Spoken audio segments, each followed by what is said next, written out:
Alors, bonsoir à tous. Est-ce qu'on peut bien m'entendre correctement? Est-ce que tout le monde m'entend bien? Oui, super. Alors, merci d'être présent ce soir pour la deuxième conférence du FAD. Pour rappel, le Forum d'avril sur les drogues a commencé la semaine passée.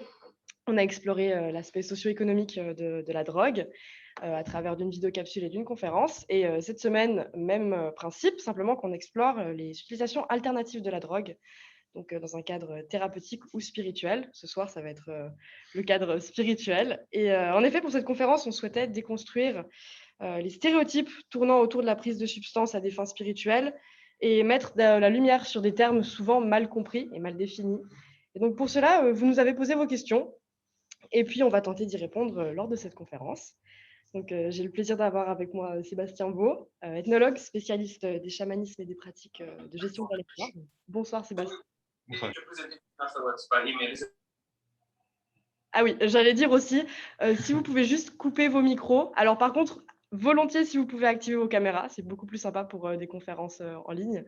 Et du coup, voilà, coupez juste vos micros si jamais vous ne voulez pas parler pour poser une question ou autre. Et si jamais, bien sûr, vous voulez interrompre, ça, je vous en parle dans 2 secondes. Donc, bonsoir Sébastien. Vous avez beaucoup travaillé avec des peuples, notamment au Pérou. Et vous avez produit des travaux sur les plantes psychotropes et intoxication rituelle, notamment. Je vais vous laisser vous présenter vous-même, parce que vous le ferez sûrement bien mieux que moi. D'accord, Donc, la parole est à vous. d'accord. Donc, bonsoir à tous. Alors, merci beaucoup de m'avoir invité à cette réunion, à cette Merci à petite vous. conférence. Je suis très heureux d'être là. Alors, pour me présenter, je suis ethnologue. Je suis chercheur associé à l'Institut d'ethnologie de Neuchâtel et à l'IFEA, l'Institut français d'études à Lima. Et mes terrains de recherche sont situés au Pérou, les deux, j'en ai deux. L'un dans les Andes, dans la région La de... tempête est coupée. Je travaille avec des populations de langue quechua, donc en milieu urbain et en milieu rural. Et je travaille en Amazonie péruvienne également, à la frontière avec l'Équateur, avec la société Aguarún de langue Jibaro. Et donc, dans les deux cas, comme tu l'as dit très bien, en fait, je travaille sur les pratiques de gestion de l'aléatoire, sur les chamanismes, les pratiques thérapeutiques, en fait, dans le quotidien, en fait. Alors, ça peut très bien être en relation avec les pratiques pastorales dans les Andes, par exemple, avec des pasteurs qui font paître sur des montagnes alpacas et moutons, ou bien avec des personnes qui prennent des substances psychotropes en Amazonie pour se construire, pour obtenir des visions, pour se soigner également, pour interagir tout simplement avec leur environnement. Mhm. Quand tu dis gestion des pratiques de gestion de l'aléatoire, Oui. qu'est-ce que tu entends par là? Alors, c'est toutes les pratiques. Alors, il faut bien comprendre que les personnes avec lesquelles je travaille, ils sont maîtres dans ce qu'ils font, que ce soit dans l'élevage des moutons ou des alpacas ou que ce soit dans le travail du jardin en Amazonie. En fait, ils maîtrisent les techniques agricoles, les techniques pastorales, les techniques médicinales également. Mais il y a toujours une petite partie qui relève de l'aléatoire, c'est-à-dire qui relève en fait de leur environnement, qui relève de tous ces existants non humains en fait qui les entourent. Ce sont les montagnes ou la terre-mère, la Pachamama dans les Andes, ce sont les esprits des plantes qu'ils cultivent ou bien les esprits des animaux qu'ils vont chasser en forêt. Et donc cet aléatoire, c'est celui-ci. Par exemple, quand un chasseur part en forêt, il y a toujours un risque, le risque d'être surpris par un autre prédateur, le jaguar par exemple, ou un serpent. Et donc, il faut apprendre à maîtriser en fait cet aléatoire-là en fait par des techniques en fait liées donc en Amazonie liées à la prise de psychotropes, dans les Andes par exemple liées à des techniques d'offrande ou des rituels en fait qui cherchent à se concilier en fait donc ceux qui détiennent les choses et les objets en fait. Alors dans le cas des Andes, par exemple, eh bien c'est l'eau qui va irriguer les champs, ou bien ce sont les montagnes qui vont faire pleuvoir ou pas, qui sont propriétaires de toutes choses en fait dans le système de pensée de ces populations-là. Ok, d'accord, merci beaucoup. Alors, je voulais aussi vous dire, on va vous mettre à disposition dans le chat un lien qui va vous rediriger vers le glossaire qu'on a formé avec Sébastien. Ça va permettre de vous lire des définitions de termes qui sont parfois un peu compliqués à vraiment bien comprendre. Donc, je parle là des termes comme le mot drogue, le mot psychotrope, le mot trans, le mot rituel, etc. Donc, si jamais vous avez un petit doute ou bien une interrogation, vous pouvez aussi aller regarder sur ce glossaire. et peut-être que vous apprendrez des choses.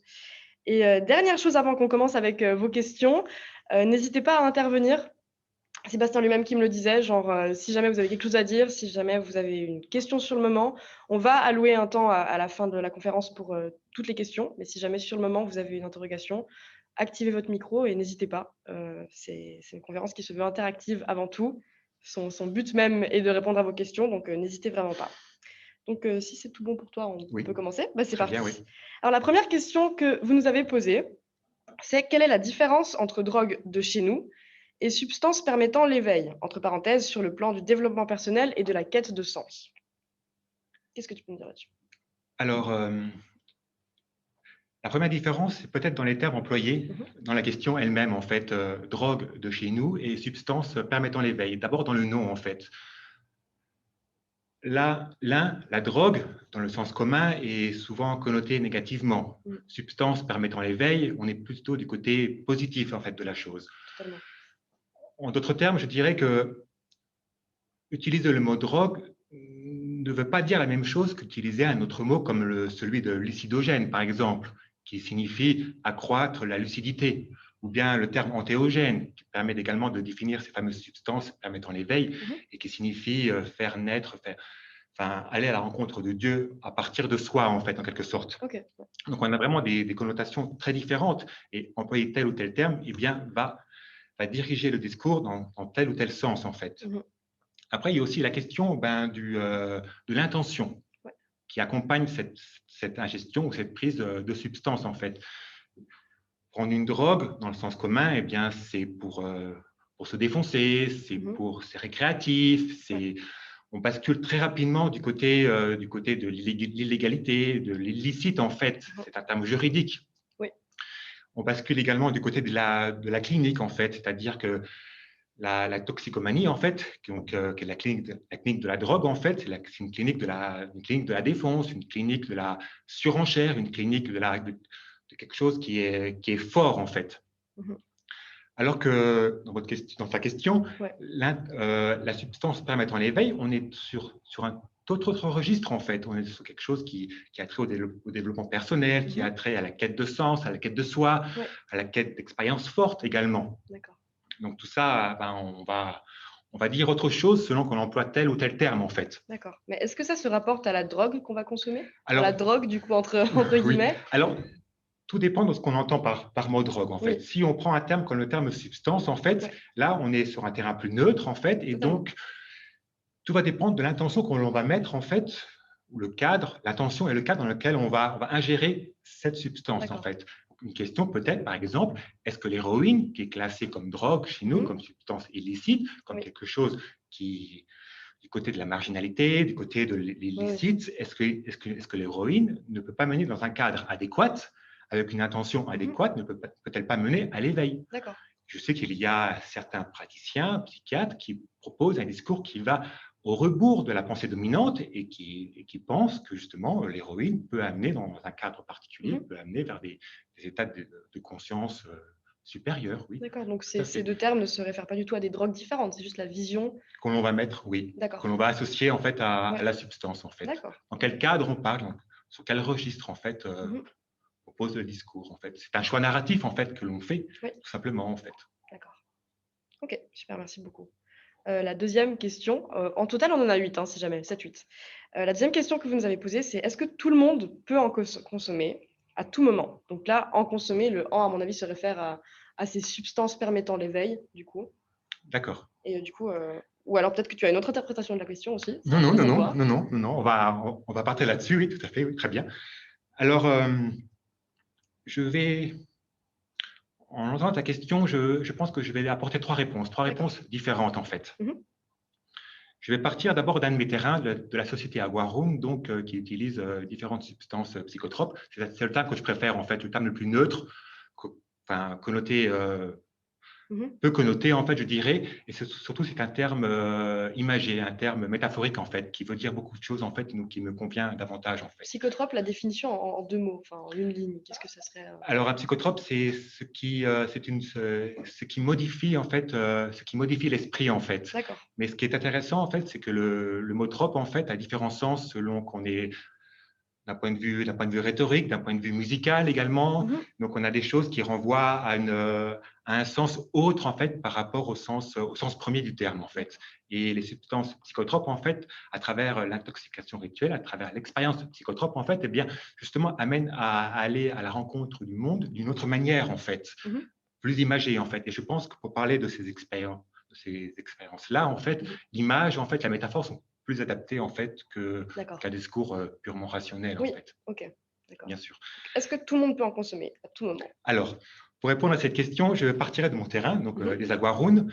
Donc, par le passé, c'est plus rare aujourd'hui, car l'école et les discours missionnaires ont très largement modifié, en fait, cette société, en fait. Donc, par le passé, il y a encore 20 ans, 30 ans, en fait, les jeunes gens, filles ou garçons, de manière indifférente, en fait, commençaient à consommer ce type de substance à partir de l'âge de 10 à 12 ans, en fait, pour aller à la rencontre d'un esprit, mais j'y reviendrai un peu plus tard, je pense, pour aller à la rencontre d'un esprit, en fait. Donc, en quelque sorte, il n'y a pas vraiment d'âge, en fait, encore une fois, si le cadre est bien posé.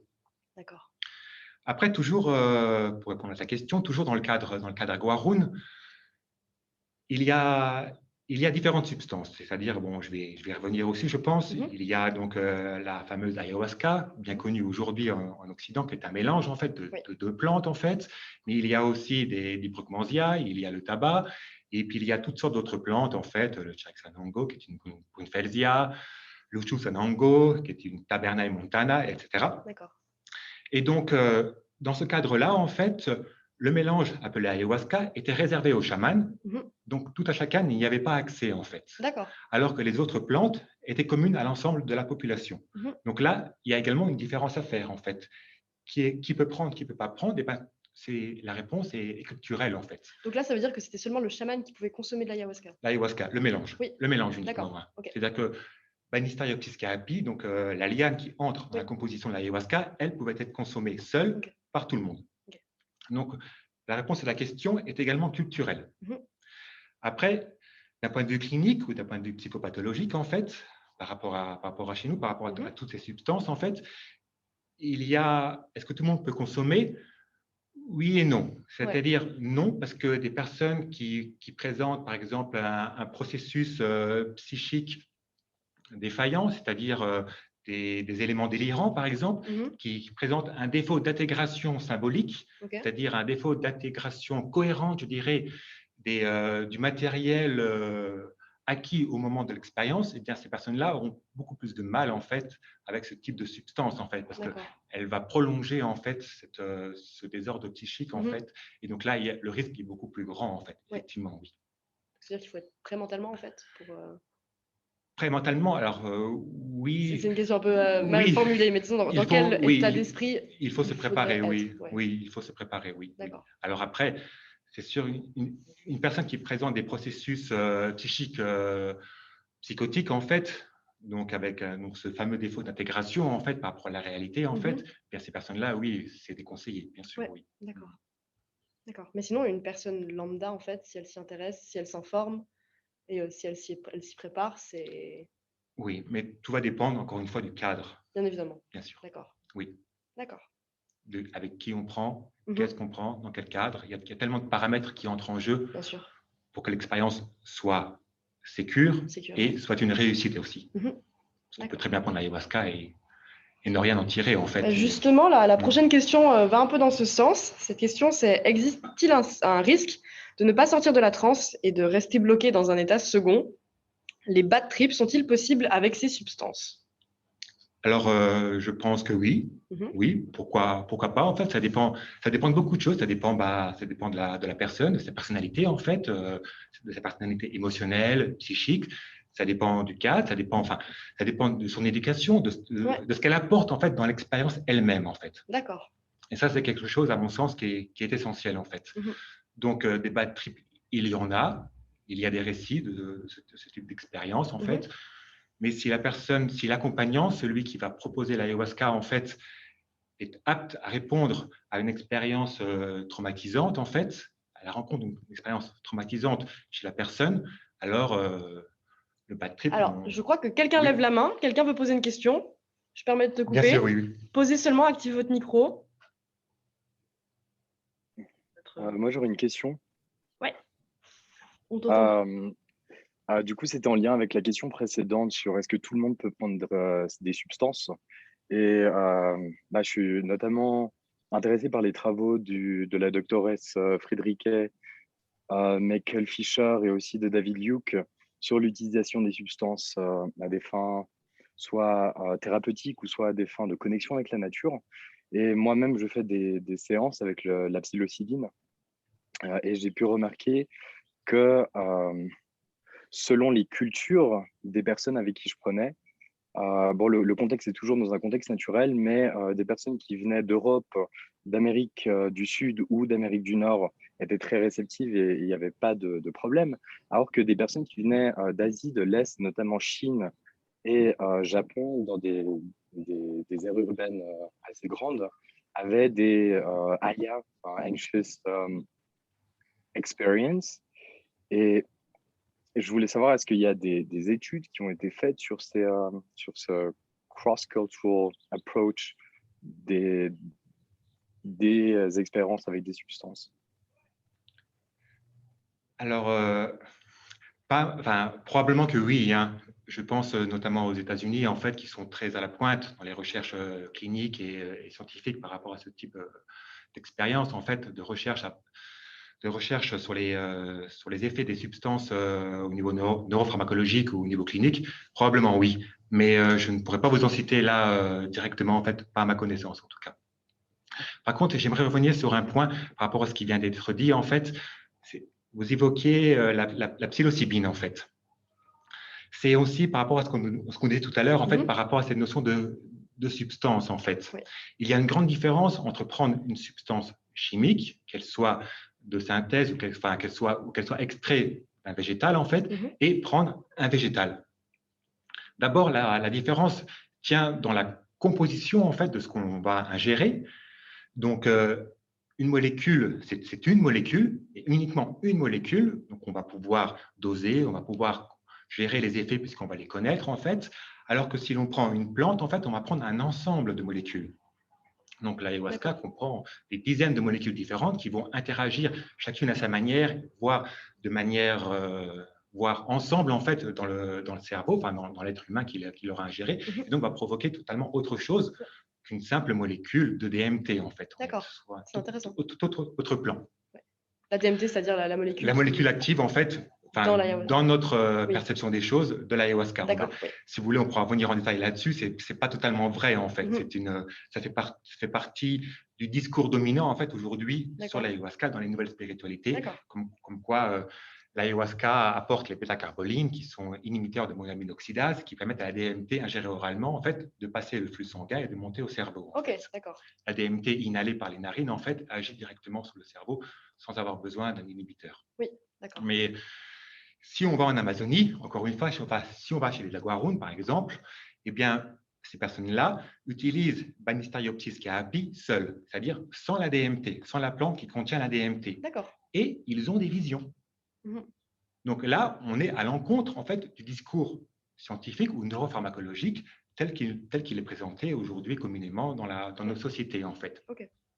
Je vais vous donner un autre exemple par rapport à cette histoire de substance, par rapport à cette histoire de plante. Mais juste avant, j'avais oublié tout à l'heure par rapport à quelque chose. Donc, quand on prend une plante, en fait, on ne prend pas une molécule chimique, on ne prend pas un objet neutre, je dirais. On côtoie plutôt un être vivant. C'est-à-dire qu'une plante, eh bien, on peut lui parler, on peut la cultiver, on peut la détruire aussi. C'est-à-dire qu'on va interagir différemment avec un être vivant qu'on va ingérer, en fait, ne serait-ce que émotionnellement, mentalement, en fait, notre approche sera tout autre, en fait, par rapport à une substance issue d'une plante ou bien fabriquée dans un laboratoire. Donc ça, c'est quelque chose, c'est un point qui me semble aussi essentiel.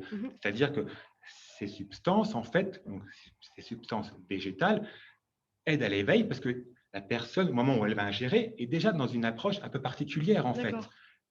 D'ailleurs, dans les discours, en fait, on parle de plantes enseignantes, de plantes savantes, de plantes…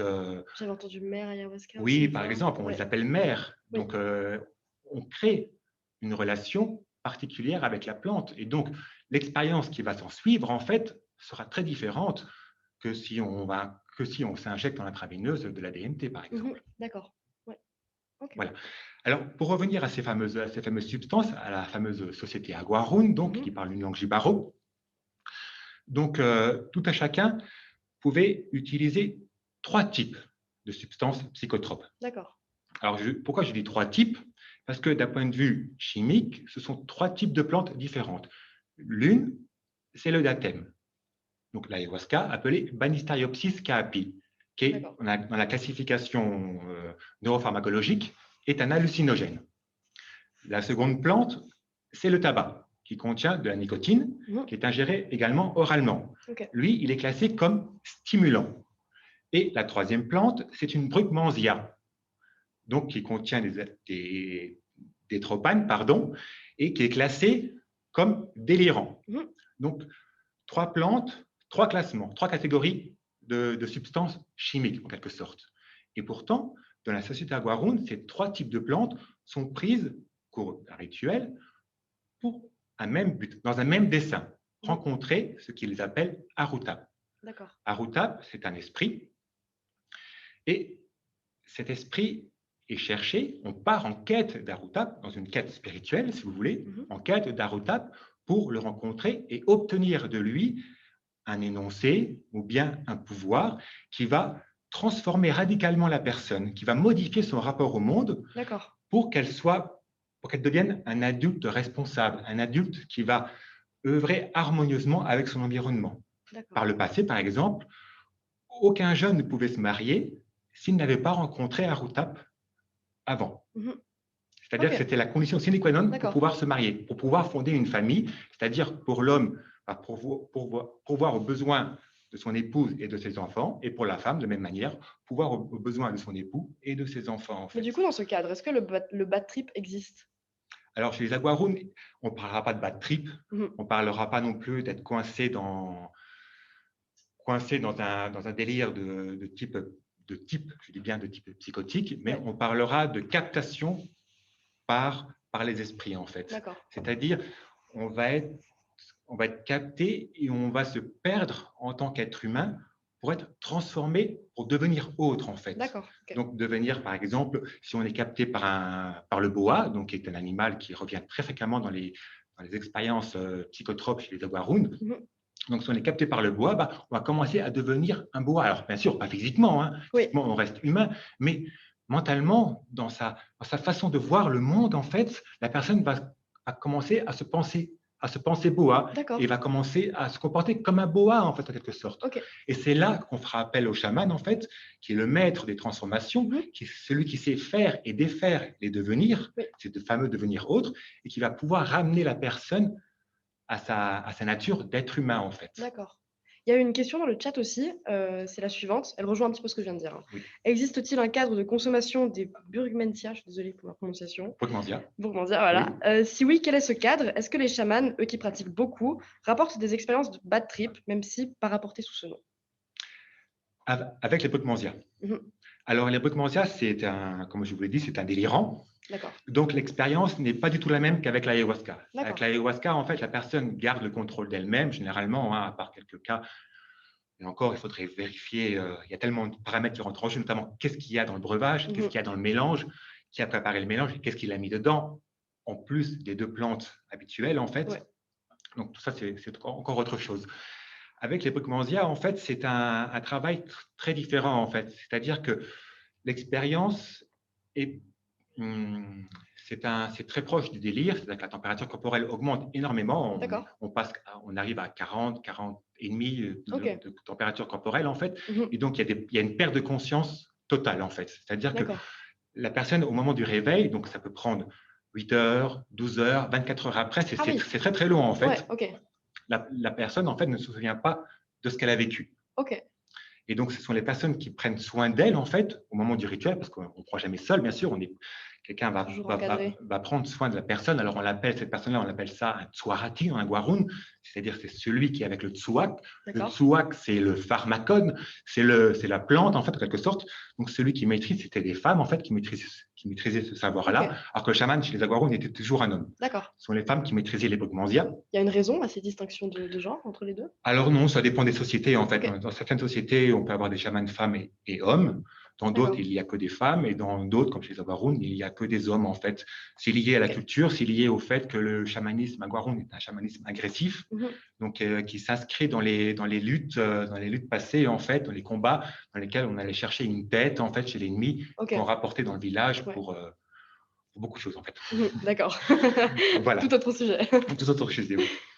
Et donc, pour revenir au Brugmansia, donc la personne prend soin de la personne intoxiquée, en fait, de cette plante-là, en fait, pendant 8, 12 ou 24 heures.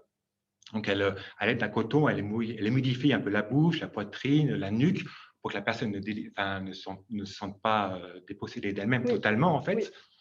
Et donc, il n'y a pas de bad trip parce qu'il n'y a pas de conscience, en fait, de ce qui se passe. D'accord, ok.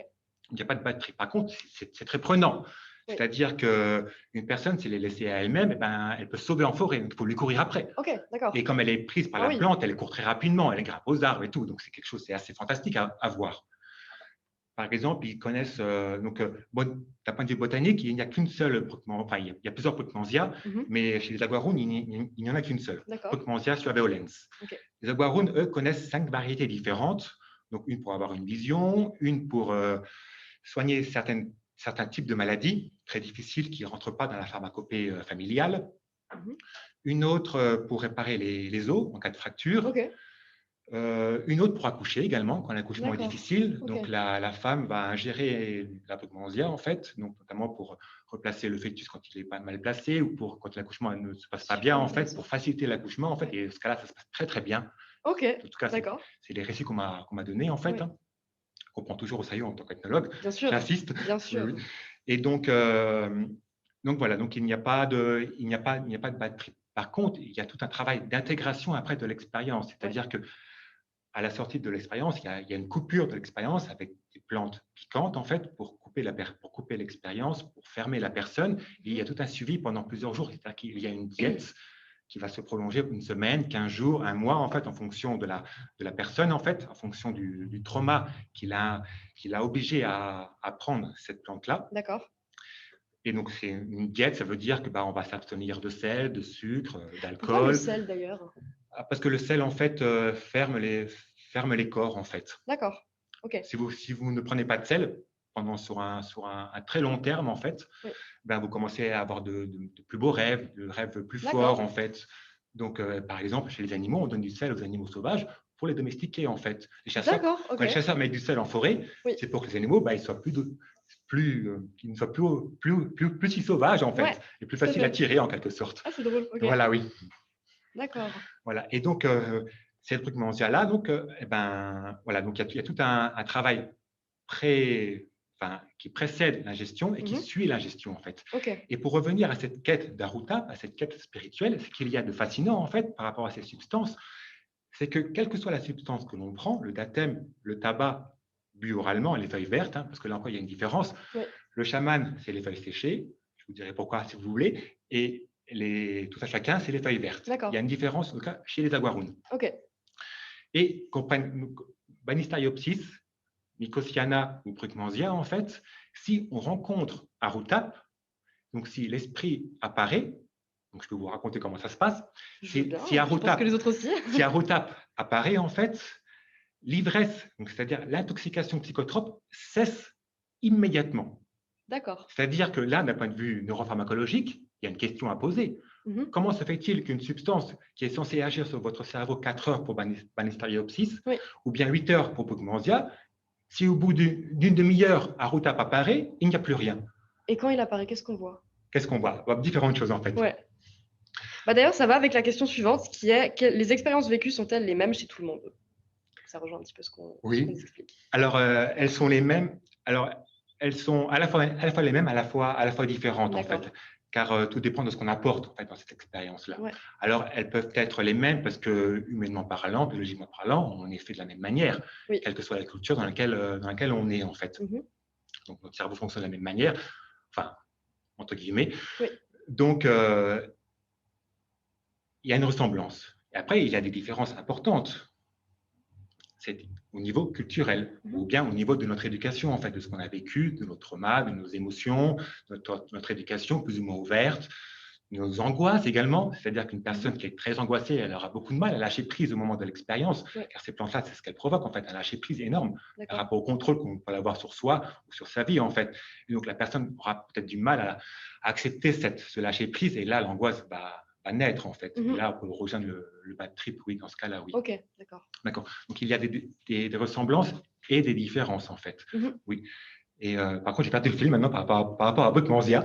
Oui, c'est vrai. Oui. Ah oui, par rapport à ce qu'on voyait, en fait. Oui, par rapport à la question posée également tout à l'heure, en fait, effectivement, oui. Il y a des différences surprenantes, en fait.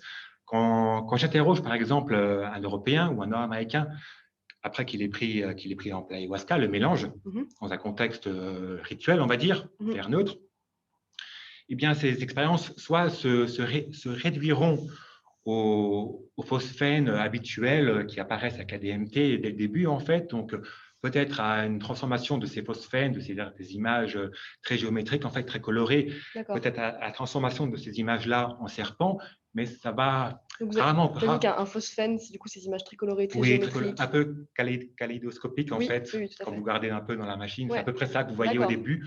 Puis après, ça se transforme en serpent, généralement. Alors, ça, quelle que soit la culture, c'est marrant, en fait. Les serpents apparaissent, mais je pense que parce que c'est lié, en fait, à beaucoup de choses. C'est la forme que ça a, en fait. Le serpent est présent dans nos imaginaires aussi de manière très présente, en fait. Donc, voilà. Et puis après, il y a ce qu'on appelle une ouverture. Par exemple, beaucoup de chamans me racontent que la plante, c'est quoi? La plante, c'est la concentration, en fait. Si on ne se concentre pas, si on n'a pas une attention claire et précise, et si on ne se concentre pas, la plante, elle nous emmène à peu près là où elle veut, en fait. Et donc, les Européens qui prennent ce type de substance, en fait, dans un cadre rituel, par exemple au Pérou, eh bien, ils laissent généralement leur imaginaire divaguer, en fait, en fonction de leur vécu personnel et culturel, en fait. Donc, ça part un peu dans tous les sens, sans que ce soit péjoratif, ce terme-là, bien sûr. Bien sûr, Alors que pour les aguarous, par exemple, eh bien, quand on ingère une substance, on a un but bien précis, rencontrer Arutap. D'accord. Donc, on va le rencontrer. Bon, si on ne le rencontre pas, on commencera un mois après, bien sûr. Alors, comment se présente-t-il, en fait? Donc, il se présente sous différentes formes, en fait, mais toujours de manière effrayante au début. C'est comme si, en fait, l'effroi, la peur, c'est pas la peur, c'est vraiment l'effroi, c'est la peur corporalisée, en fait. Comme si l'effroi était nécessaire pour accéder au savoir. Et c'est un peu ça aussi, cette question de quête spirituelle à travers l'usage de substances psychotropes, en fait. C'est vraiment, elle est à la rencontre de nos peurs, de cet effroi qu'on peut avoir, en fait, pour accéder à un savoir, en fait, et grandir à partir de là, se construire à partir de là. Et donc, les aguarunes, en fait, quand Arutap apparaît, donc il apparaît au milieu d'une tempête, en fait. Donc, il y a des éclairs, il y a l'orage. Imaginez-vous en pleine Amazonie, quand l'orage éclate, c'est quelque chose d'assez impressionnant, en fait. J'imagine. Et cet orage-là, en fait, tout le monde peut l'entendre. Même si la personne elle est dans la forêt, assez loin, à 1 kilomètre de marche à peu près, l'orage, on voit bien qu'il est là, en fait, qu'il se passe quelque chose, en fait. D'accord. Donc, Arutap apparaît de manière effrayante, donc sous forme d'un jaguar miniature, mais il hurle tellement fort que ça vous glace littéralement, ou bien un serpent géant. Et la personne doit garder son… Comment on sait que c'est Arutap? Comment on sait que c'est Arutap? Tout simplement parce que la personne, au moment où cette apparition effrayante se manifeste, en fait, eh bien, elle doit se lever, attraper son bâton cérémonial qu'on appelle payan, et elle doit le frapper. D'accord, ok. Physiquement. Donc, elle est consciente de ce qui se passe. Elle doit le frapper, en fait, et à partir de là, en fait, elle va lâcher le bâton, elle va faire 2 ou 3 pas, et puis elle va tomber dans un sommeil. Et là, à ce moment-là, en fait, l'apparition terrifiante va se transformer. Elle va prendre l'apparence d'un ancêtre, donc généralement, ça peut être un grand-père ou un grand-oncle décédé, grand buveur de plantes psychotropes, quelqu'un qui avait le pouvoir également en lui, et qui apparaît à la personne et qui lui dit: voilà mon fils, je suis là maintenant pour te transmettre à toi ce qu'ils m'ont transmis à moi il y a longtemps, en fait. Et ce pouvoir qu'on appelle Arutap, en fait, passe de génération en génération de cette manière-là. Et donc, il y a un Aruta de guerre, il y a un Aruta pour être papa ou pour être maman, il y a un Aruta pour être bon chasseur ou bonne agricultrice, un Aruta qui va protéger vos enfants tout au long de votre vie, en fait. Mhm. Donc, il y a différents Aruta et donc il y a différents Ok. pouvoirs qui sont transmis à ce moment-là. Et là, on est vraiment dans quelque chose de très culturel, là, en fait. Ouais, d'accord. Mm. Il y a une question dans le chat Oui. de Julien qui demande le savoir dont vous parlez n'est pas un peu alchimiste et vous n'avez pas peur d'encourager les consommations. J'ai un ami qui a pris un extra et il a des soucis maintenant. Un Un quoi? extra, peut-être un extra de Un l'ecstasy. extra? Oui, je pense. D'accord, Merci et super intéressant. d'accord, merci. Alors, la MDMA, je ne connais pas, donc je pourrais pas en parler, hein, je suis désolé. Mhm. Je pense que s'il y a un souci, c'est souvent un souci d'intégration, en fait, de l'expérience, en fait. Et donc, un accompagnement doit être mis en place, en fait, Le tout cadre dans simplement, en lequel. fait, oui, Ouais. quelqu'un qui maîtrise, en fait, parce que c'est ça aussi, un chaman, c'est celui qui s'est retiré en forêt pour apprendre à maîtriser Mhm. la substance, la plante, si vous voulez, ou les plantes, et l'expérience psychotrope, en fait, pour faire face justement à ce type d'expérience chez autrui, en fait. D'accord. Donc, un psychothérapeute formé à ce type d'expérience, en fait, peut prendre en charge. Donc on n'a pas besoin d'être en Amazonie pour prendre ces substances, quoi. Alors, si on part de l'ecstasy, Oui, oui, c'est totalement différent, on est d'accord. d'accord. Ouais. Mais un psychothérapeute n'est pas un chaman non plus. Oui, oui. Et une plante est plus, comme je vous l'ai dit, est plus qu'une substance chimique, ça, en fait. Donc, un chaman est peut-être une bonne chose, en fait, dans un souci d'intégration, en fait. Ouais. Même si après, il y a des problèmes de malentendus culturels, en fait, qui Mhm. peuvent intervenir. Ça Donc aussi. le chaman fait partie quand même intégrante du cadre dans lequel il faut consommer la substance pour que ça se passe bien, entre guillemets. Dépend de quelle substance on parle, évidemment. Hein, Oui, mais on pas parlait nécessairement, pas D'accord. nécessairement non plus. Non, non, Ok. c'est-à-dire que je connais quelques Européens qui ont été formés, avec différents chamans ou guérisseurs, Mhm. qui ne sont pas forcément chamans, qui donnent l'ayahuasca, en fait, au Pérou, au Brésil ou ailleurs, et qui aujourd'hui sont de très bons accompagnants, donc D'accord. capables de conduire un rituel à l'aide de l'ayahuasca Mhm. d'une manière magistrale, en fait. Oui, bien D'accord. sûr, oui. Et du Bien coup, sûr. pour répondre à Julien, tout est dans le cadre, tout est dans Oui, l'intégration, comme vous le cadre décrivez. joue énormément, oui, Ouais. bien sûr, oui. Mhm. C'est-à-dire que le cadre, en fait, c'est ce qui va apporter la confiance, en fait, au moment de l'expérience. Comme je vous l'ai dit, en fait, quand on ingère l'ayahuasca, par exemple, ben, on perd le contrôle sur soi, sur sa vie, en fait. Et donc, s'il n'y a pas de confiance avec l'accompagnant, avec celui qui va proposer l'ayahuasca et qui va conduire le rituel, en fait, eh bien, ça ne va pas aller, en fait. C'est évident. Il faut qu'il y ait quelque chose, il faut qu'il y ait une confiance. Et pour reprendre Jérémy Narby dans son dernier livre, il faut qu'il y ait une certaine honnêteté, en fait, de l'accompagnant, en fait. D'accord. Je pense que c'est essentiel, oui. Mhm.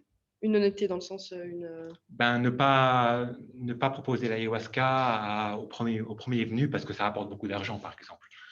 On va en parler dans une question qui va venir ensuite, mais D'accord.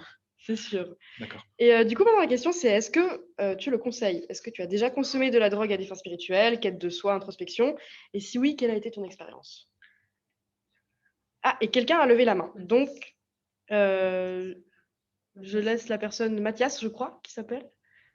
On a l'assistante technique juste ici, en fait. C'est pour ça que je fais une tête bizarre parfois. Oui, Mathias, on t'écoute. Tout d'abord, est-ce que ce serait possible d'avoir le nom de l'ouvrage, les références que vous venez de citer? De Jérémy Darby? Ouais, Oui, alors il s'appelle, j'ai plus le nom en tête, je crois que c'est Ayahuasca et Tabac ou Tabac et Ayahuasca, deux plantes enseignantes.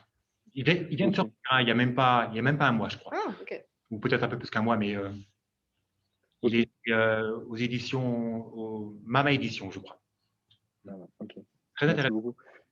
Et du coup, j'avais une question par rapport aux différents usages qui peuvent être pris dans ce groupe culturel des différentes substances. Vous avez parlé des rituels d'introduction ou pour avoir un statut de parent, ou en tout cas de marié, aussi pour être enceinte ou s'il y a des problèmes de santé. Oui.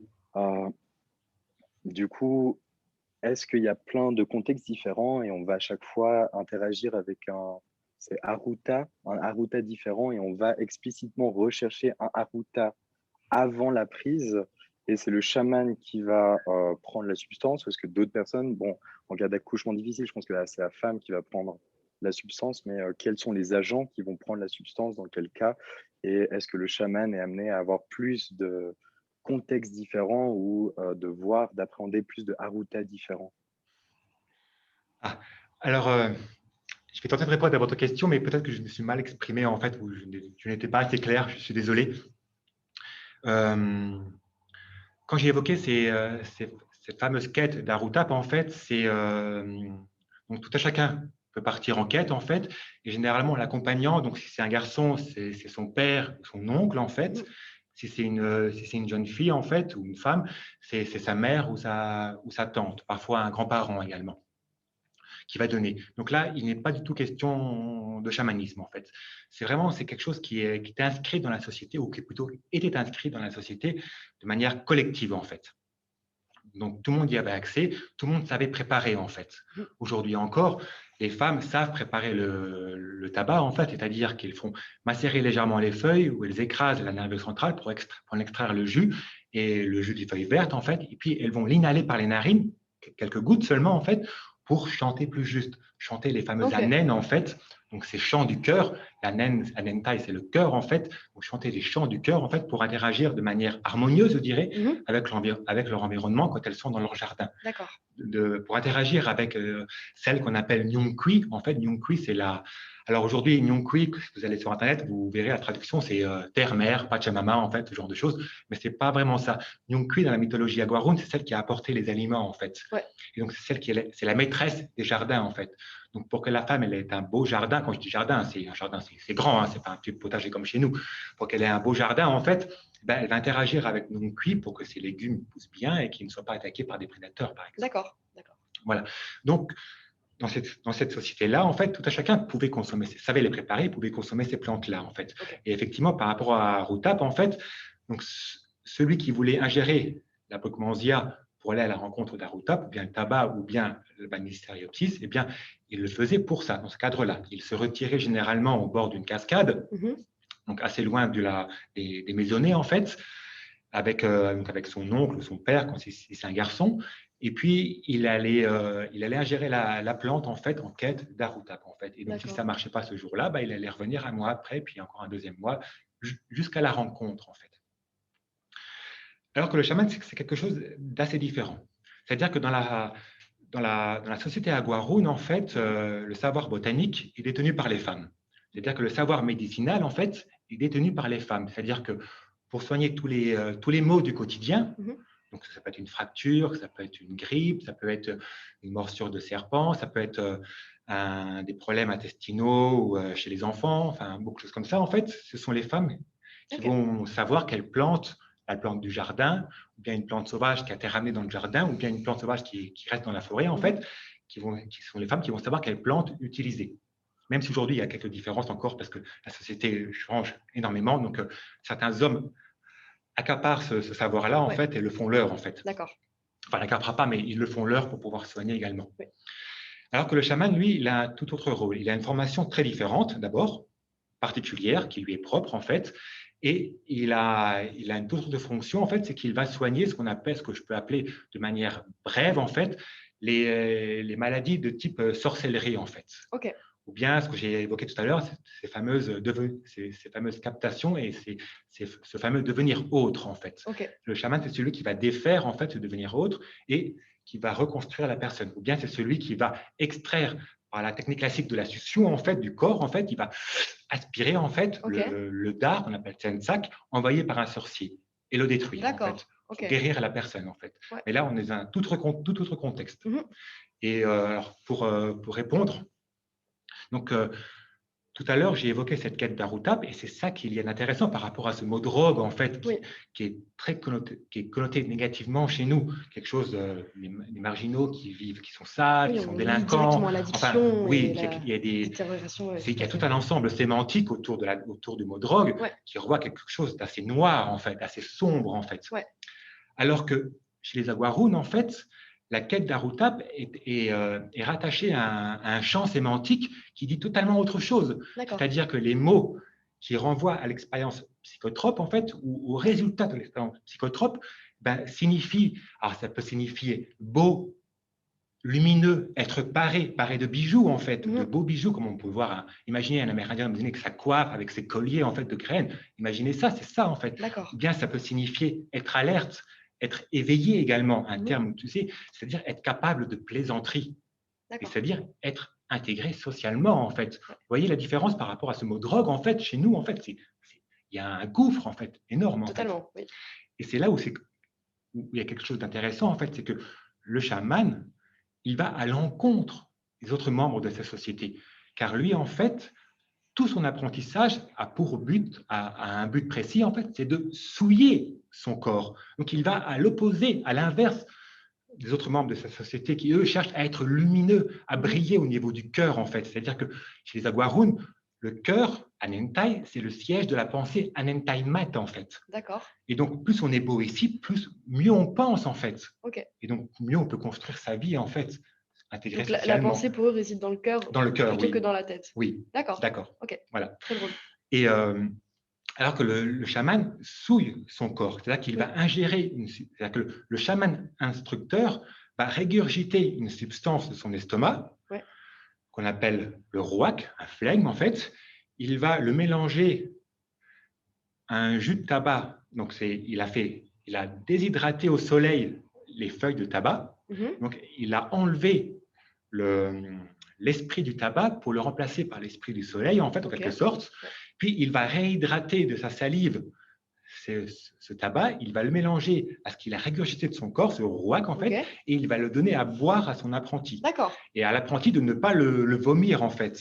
S'il le vomit, c'est qu'il n'est pas prêt à devenir chaman. D'accord. Et donc, il va l'ingurgiter, et puis, au cours de ce rituel nocturne, en fait, le chaman instructeur chante, l'apprenti mémorise les chants, en fait, le chaman instructeur souffle la fumée de tabac sur son corps, il fait rentrer les fameux dards magiques, en fait, qu'on évoquait tout à l'heure, qui empoisonnent ou qui guérissent, en fait, en fonction de la personne, en fait. Et donc, l'apprenti devient chaman comme ça, en fait. Donc, il souille son corps pour pouvoir protéger les membres de sa société. Ok. Pour pouvoir protéger ce qu'ils ont acquis, en fait, dans leur quête d'Arutab, en fait. Cette idée d'abondance, cette idée d'avoir un futur, en fait, à travers la quête d'Arutab. Donc, on est vraiment dans deux logiques très différentes, en fait. Mais le chaman, c'est le maître de l'expérience psychotrope. Parce que c'est lui qui a réussi à garder en lui ce fameux rouac, en fait. Mais il y a des conséquences. C'est que toute sa vie, il doit diéter. Certains aliments lui sont interdits, comme le tatou, par exemple. Alors, pourquoi le tatou? Simplement parce que le tatou, il mange des insectes, notamment des fourmis et des mille-pattes, en fait, qui sont vénéneux. Et donc, sa chair, elle est vénéneuse, en quelque sorte. Et si elle est vénéneuse, et ben, le poison contenu dans la chair du tatou, en fait, va interagir avec ce poison, ce pharmacone, en fait, contenu dans l'estomac du chaman, en fait. Et l'interaction ne sera pas bon pour lui, en fait. Donc, il risque d'en mourir, en quelque sorte. Donc, pas de tatou pour lui, mais pas de graisse non plus, par exemple. Ou bien pas de plantes purgatives, parce que s'il prend des plantes purgatives, il risque de vomir son pouvoir, en fait, et de le perdre. D'accord, très drôle. Peut-être que je m'éloigne un peu du sujet, non? Non, ça reste très intéressant. Hein. Il y a une question. Si vous me lancez là-dessus, ça peut aller loin.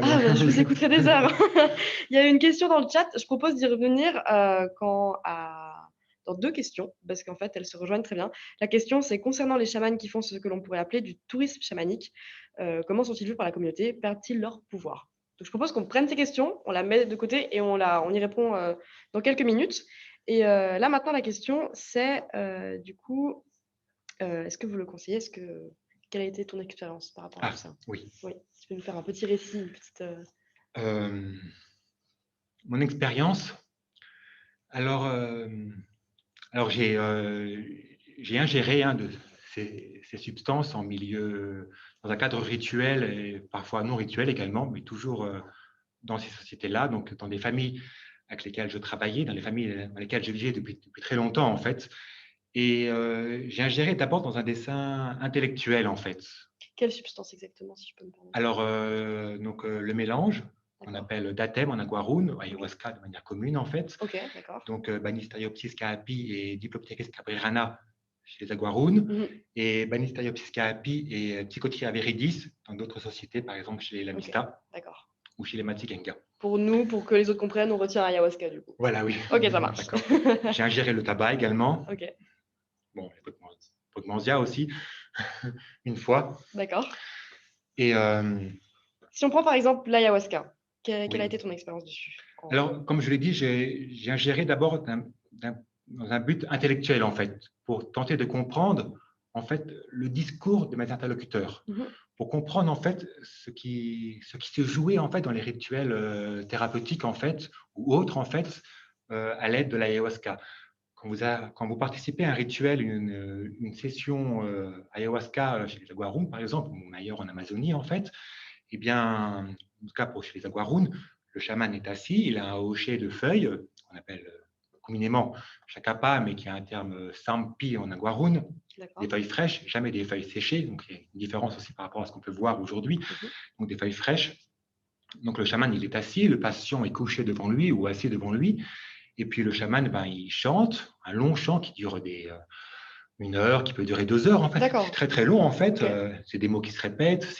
Le chant contient beaucoup de ce qu'on appelle des onomatopées, des idéophones, pour créer en fait une imagerie en fait au cours de l'expérience. Et puis il agite son hocher. Son hocher a différentes fonctions.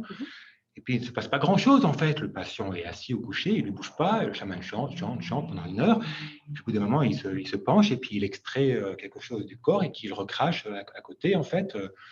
Donc c'est de la salive généralement, c'est rien de particulier en fait. Oui. Dans d'autres sociétés, le chaman va recracher un petit objet, un os, une plume, un petit caillou. Mais beaucoup d'ethnologues racontent que le chaman l'avait mis en bouche juste avant en fait. Oui. Mais moi, dans ma société, enfin dans la société avec laquelle je travaille, en fait, il recrache que de la salive, donc il n'y a pas ce petit subterfuge qui a son rôle également. Il faut faire attention, c'est pas un truc pour tromper le patient.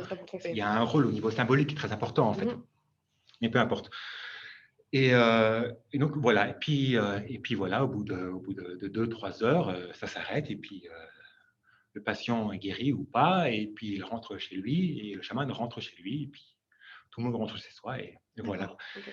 Mais il n'y a pas plus que ça, en fait. Mais en prenant l'ayahuasca avec l'autorisation du chaman, en l'accompagnant, en fait, eh bien, je me rends compte qu'il se passe des choses, en fait. J'ai parlé tout à l'heure d'idéophone. En fait, eh bien, quand le chaman chante, en fait, les sons qu'il émet, en fait, eh bien, ces petits mots qui ne veulent rien dire en aguarun, en fait, eh bien, provoquent des images chez celui qui est intoxiqué par la plante, en fait, et donc me font voyager, en fait.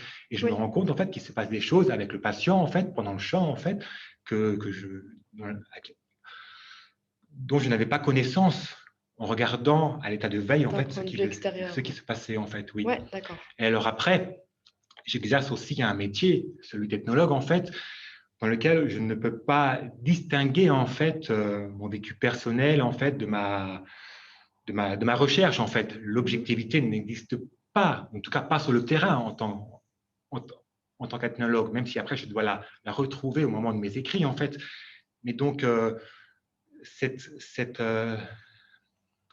ces expériences psychotropes, en fait, ont participé chez moi également à la construction de ce que je suis aujourd'hui. C'est-à-dire que ce que je suis devenu, en fait, eh bien, elles ont participé et je dirais qu'elles ont joué un rôle très, très important, oui. Oui, bien sûr, oui. D'accord, ok. Et attendez, juste encore une petite précision, encore pendant que j'y suis.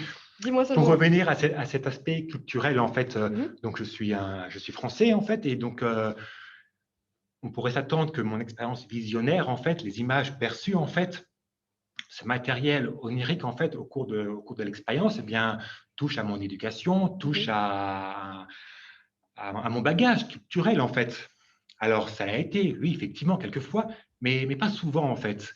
Et ce qu'il y a de plus intéressant, en fait, dans cette histoire, c'est que j'ai pris, notamment dans 2 sociétés très différentes, en fait, les Aguarun et les Lamista, qui, eux, proposent un discours très différent, en fait. Okay. C'est-à-dire que les Aguarun, aujourd'hui, qui prennent le mélange, parce qu'aujourd'hui, le chaman, il n'y en a plus autant qu'avant, où ils se sont transformés, en fait, en quelque sorte.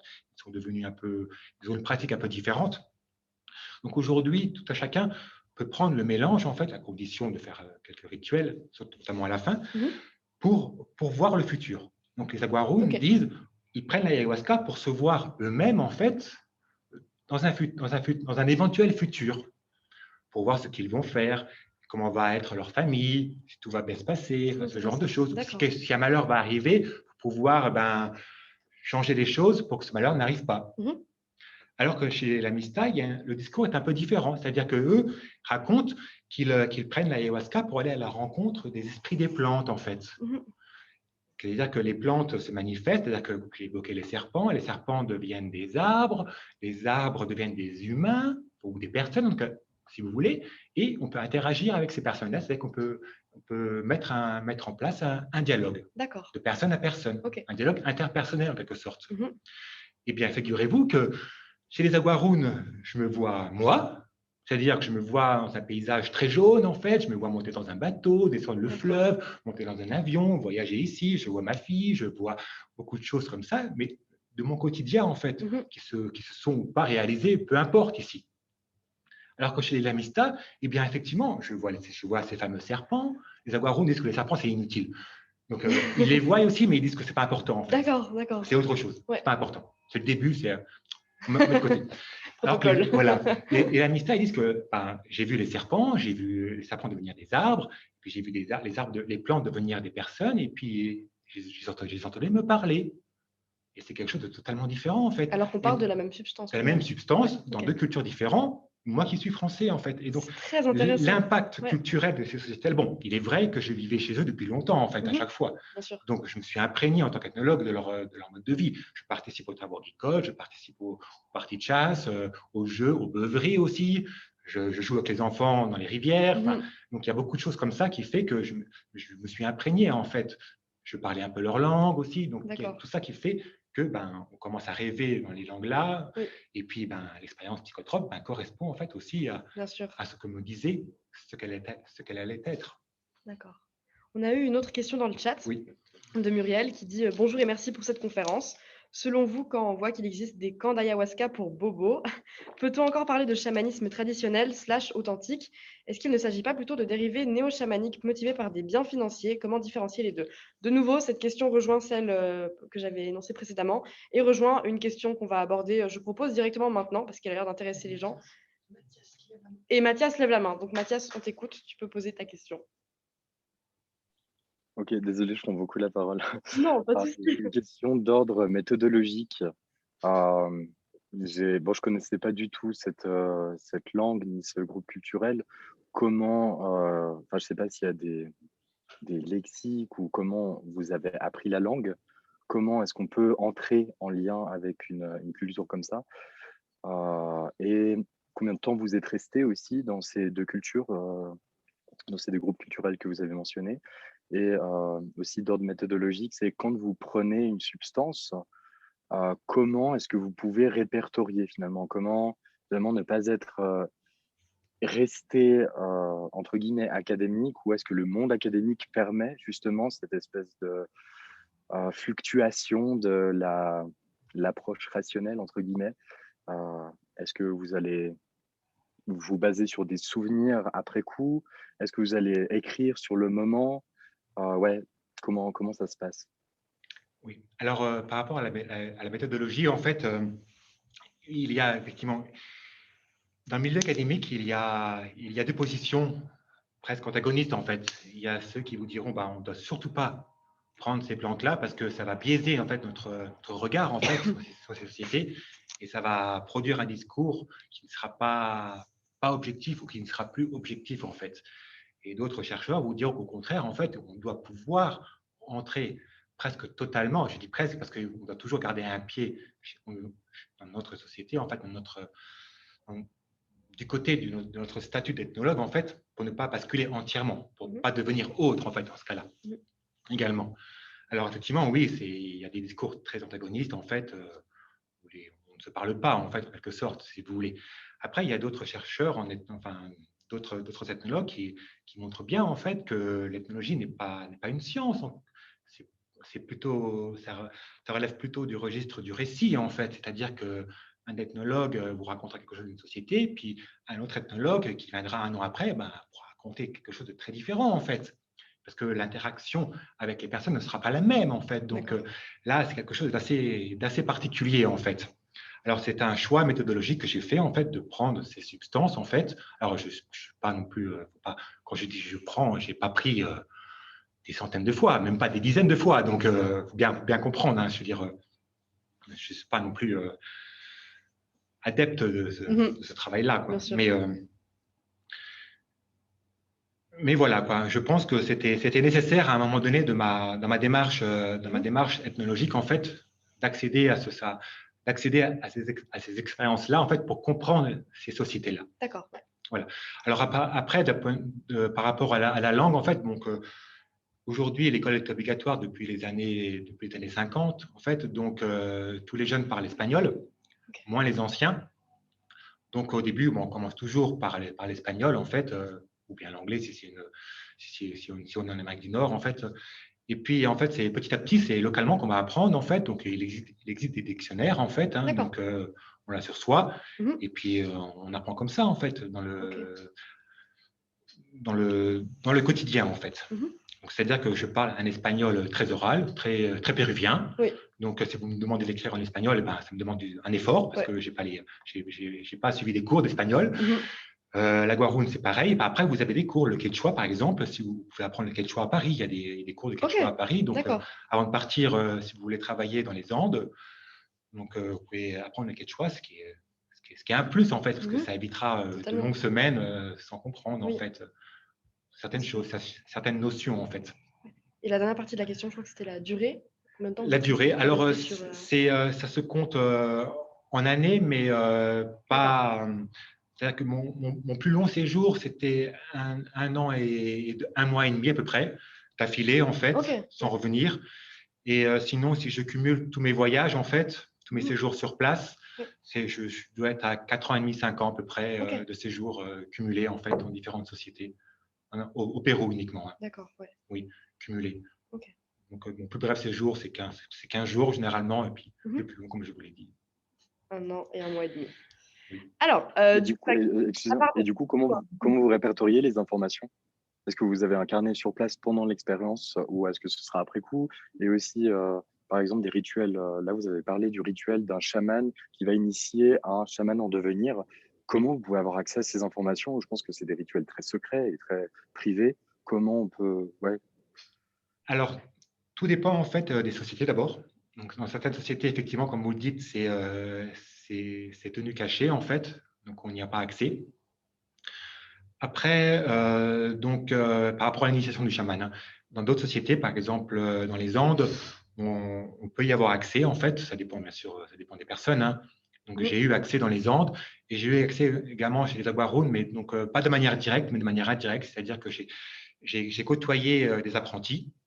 Et j'ai côtoyé de jeunes chamans et des chamans en fonction depuis de très longues années, en fait. Et donc, ce qui me permet, en fait, de mettre en balance, enfin, plutôt de mettre en comparaison, en fait, les différents discours, en fait, des personnes, en fait. Et donc, de voir, en fait, ce qui se joue à quel moment, en fait. Au moment de l'apprentissage, au moment quand l'apprentissage date d'il y a 1 an, quand l'apprentissage date d'il y a 20 ans, par exemple. Et donc, de voir les choses un peu différemment, en fait. Voilà. Et je crois qu'il y avait encore autre chose. Maintenant, je ne me souviens plus. Pour moi, oui, par rapport à mon propre travail, en fait, oui, j'utilise des cahiers, il y a un dictaphone, en fait. Donc, je note tout. Pas pendant l'expérience, parce que là, généralement, on ne peut pas trop écrire. Donc, mais juste après, en fait, c'est vrai qu'en fait, l'expérience avec l'ayahuasca, si on ne boit qu'un petit verre, au bout de 4 heures, elle s'estompe, en fait. Et donc, on peut écrire sans souci, en fait. Mais généralement, j'attendais toujours 1 ou 2 jours, en fait, que ça décante. Et puis que… D'accord. Voilà. Relater mes propres expériences, oui.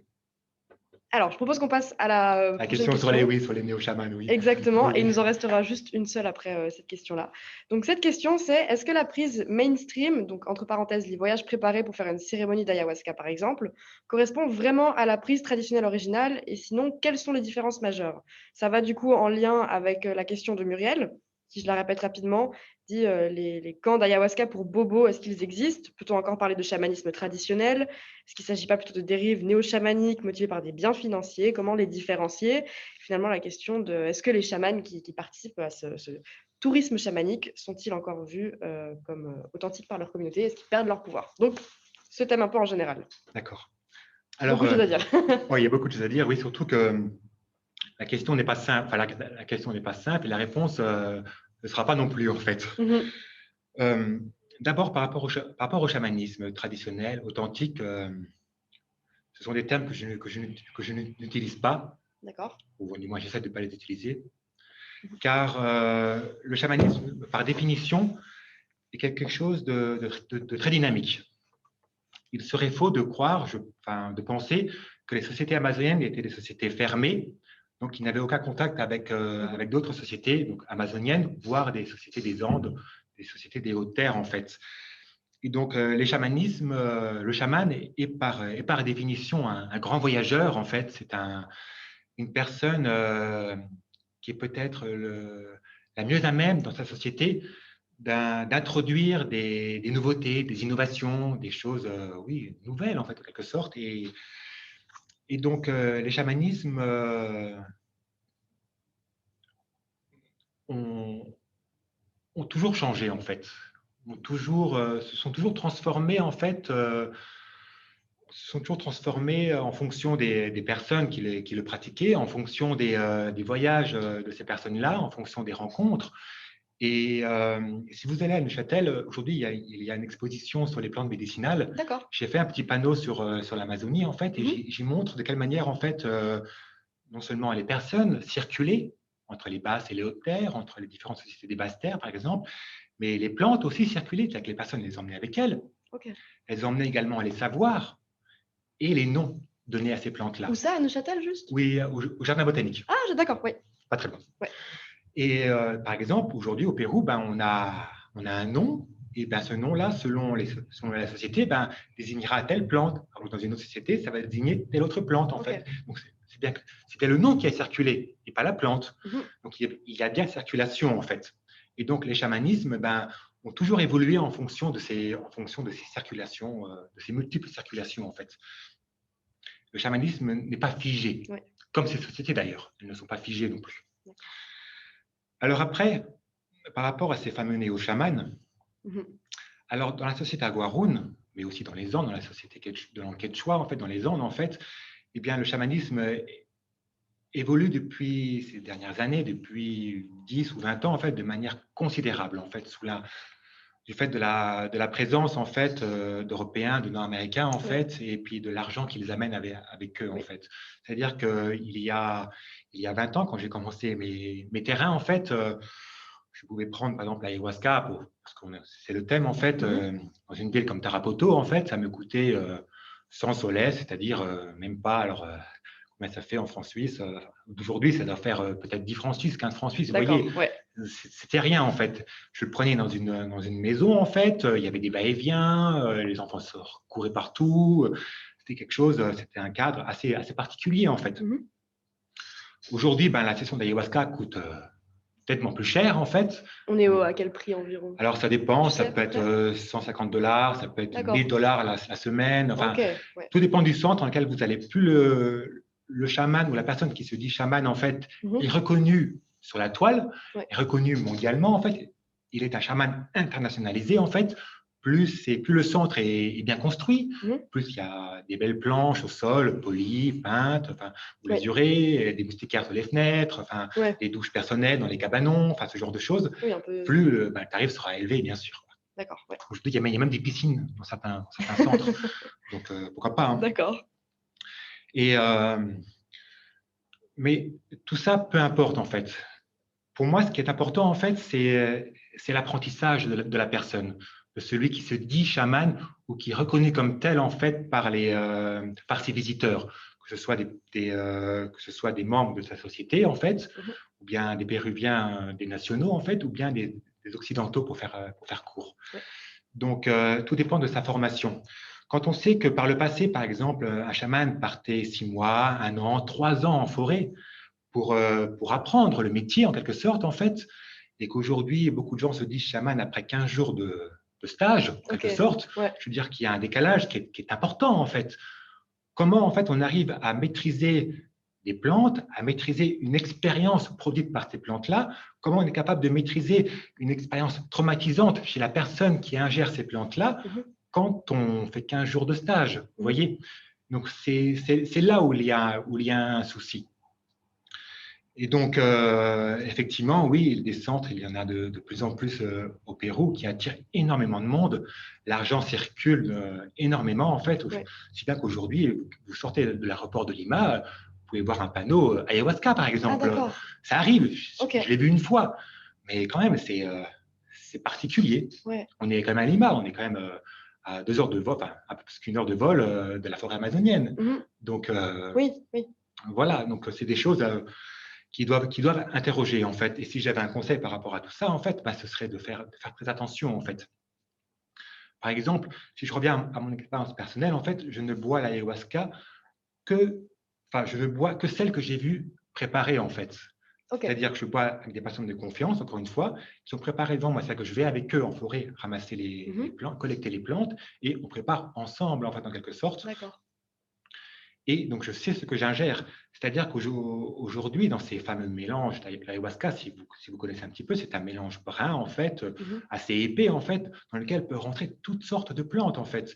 Alors, il y a une étude qui a été faite, alors, je ne sais plus où, je crois que c'est aux États-Unis, en fait. Donc, c'est des chimistes, en fait, qui ils ont analysé le contenu de différentes ayahuasca, pioché un peu partout, en fait. Et ben, il n'y avait pas que Banisteriopsis et pas que Psychotria viridis, par exemple. Il y avait des Peutmansia, du tabac, pas la nicotine. Et même, je crois, dans une ou deux, il n'y avait pas du tout de DMT, en fait. D'accord. Donc, il manquait une plante, en fait, en quelque sorte. Vous voyez. Donc, on ingère des choses. Donc, là aussi, c'est problématique. C'est-à-dire que ça peut être grave, même. Ouais. C'est-à-dire que si on met de la Peutmansia, donc des alcaloïdes tropaniques, dans ce breuvage-là, ben, on met un délirant, en fait. Donc, les personnes, effectivement, auront peut-être une expérience plus forte, mais en même temps, une expérience moins contrôlable. Oui. Donc là, on arrive dans quelque chose un peu problématique, oui, effectivement, oui. Okay. Mais en même temps, il ne faut pas non plus tout rejeter en bloc, en fait. C'est-à-dire qu'aujourd'hui, il y a des chamans en fonction au Pérou, qu'ils soient amérindiens, qu'ils soient métis, voire même nord-américains ou européens, je ne sais pas, mais nord-américains, en fait, qui sont capables, en fait, qui ont de très beaux centres, en fait, dans lesquels la prise de l'ayahuasca peut très bien se passer, en fait, sans souci. Il y a un Français qui s'appelle Jacques Mabi, par exemple, qui a un centre dans lequel on peut prendre l'ayahuasca de manière assez en sécurité, en fait. Et il maîtrise la chose, en fait. Il vit au Pérou depuis bientôt 30 ans, en fait. Ouais. Il donne l'ayahuasca depuis bientôt 30 ans. Donc, il a été initié, en fait. On peut le dire chaman. Et du coup, ces chamans qui attendez, je reprends juste la question. Oui, voilà, les chamans qui font du tourisme chamanique, même si, bon, avec ce que vous venez d'expliquer, on a une vision un peu différente, mais comment ils sont vus par la communauté? Est-ce qu'ils perdent leur pouvoir, entre guillemets? Alors, deux choses. D'abord, l'expression tourisme chamanique, je ne l'aime pas, en fait. C'est-à-dire que les Européens qui partent au Pérou, au Brésil ou ailleurs pour s'initier à ces plantes-là, en fait, eh bien, ils y vont avec une motivation qui est noble, généralement. C'est-à-dire qu'elle cherche à se connaître, qu'elle cherche à se comprendre, à résoudre des soucis, en fait. Donc, pourquoi jeter l'opprobre sur elle, en fait? Vous voyez? Totalement. Non, je ne pense pas. En plus, l'ayahuasca, ce n'est pas quelque chose de gai, en fait. Si vous connaissez, c'est amer, ça fait vomir, vous pouvez avoir des sels liquides. Je veux dire, c'est quelque chose d'assez difficile. Le rituel c'est pas simplement c'est pas l'extase, c'est pas du tout. Ouais. Pas du tout. Et donc, si on met en balance, en fait, ces effets difficiles, en fait, avec ce que ça apporte, eh bien, on se rend compte que la motivation des gens, elle peut être louable, elle peut être bonne, en fait. Elle l'est souvent, en fait. Après, il y a aussi cette histoire de curiosité, de récréation. Mais là encore, je n'opposerai pas, en fait, nous qui avons une consommation ludique, par exemple, de ces substances, et puis les Amérindiens qui ont une consommation spirituelle ou rituelle. Pas du tout. Je connais des Amérindiens qui prennent l'ayahuasca ou qui prennent le yopo, donc c'est une plante à DMT, donc c'est un arbre, on extrait la DMT de ses graines, en fait, qui prennent le yopo pour s'amuser le soir, pour faire de beaux rêves, pour passer un bon moment ensemble, pour avoir une bonne discussion, en fait. Donc, vous voyez, donc en fait, là, il n'y a pas il n'y a aucune question spirituelle à ce moment-là. Oui. Voilà. Et puis, donc, la suite de la question, c'était… Je pense que dans cette question, il y a aussi un peu un sous-entendu où est-ce qu'il y a des chamans du coup qui profitent en fait Ah de oui, cet afflux oui, bien d'Européens sûr. Oui, oui, oui. Mais il y avait Oui, des autres c'était choses. comment sont-ils vus par la Ah, communauté, voilà, oui. perdent-ils leur pouvoir? Oui. Alors, généralement, par rapport à ça, en fait, il faut savoir que les chamans qui, euh, qui proposent ces substances aux Occidentaux, en fait, quittent leur société. D'accord. C'est-à-dire qu'ils vont s'installer en milieu urbain ou périurbain, en fait. Et donc, ils vous racontent qu'ils font ça parce que l'infrastructure est meilleure. Donc, il y a un aéroport pas très loin. Et puis surtout, il y a des hôtels. Donc, il y a des collectivos qui permettent de transporter les personnes. Donc, c'est mieux. Mais effectivement, il y a des problèmes, de conflit dans les sociétés. C'est-à-dire que celui qui va donner l'ayahuasca, en fait, va utiliser le